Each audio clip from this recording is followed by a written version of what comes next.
आई, काही काम होतं का? नाही पोरा, काही काम नाही. खरंच काहीतरी काम आहे, सांग ना. पोरा, तुला कसं सांगू, मला 500 रुपये पाहिजे होते. अरे आई, विचार करायची गोष्ट कोणती आहे याच्यामध्ये? हे धर 1000 रुपये, अजून जर लागत असले तर सांग. पोरा, बस झाले एवढेच.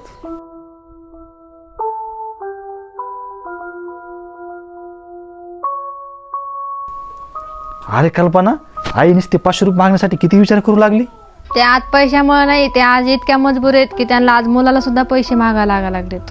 अरे मला मागायला लाज काय त्याला, मी तर त्यांचं पोरग आहे. अहो, जे आईनं लहानपणापासून तर आतापर्यंत तर देत राहिली ना, आता काही मागायचं असलं ना तर त्यांना लाज वाटते. मग काय करायचं?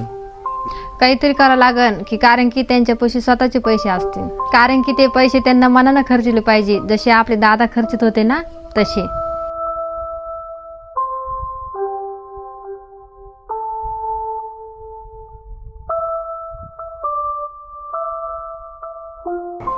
पाय पडतो आई. राहू दे राहू दे. केव्हा शिकाला पोरा तू? आत्ताच आलो आई.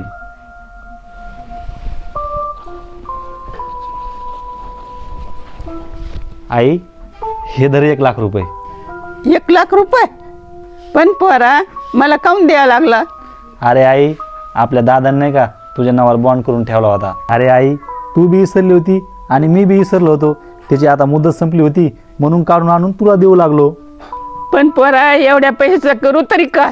तू मला कशाचीच कमी पडून देत नाही. अरे आई, हे पैसे तुझ्या नावाचे आहेत. हे तुला खर्चाचे का नाही खर्चाचे हे तुझ्या मनावर राहिलं. ह्या पैशावर तुझाच हक्क आहे आणि हे पैसे तुझ्याकडेच राहू दे. अरे पोरा, हे पैसे तुझ्याकडेच राहू दे. अरे आई, हे धरा. तू काय ऐका ना, मग राहू दे आता.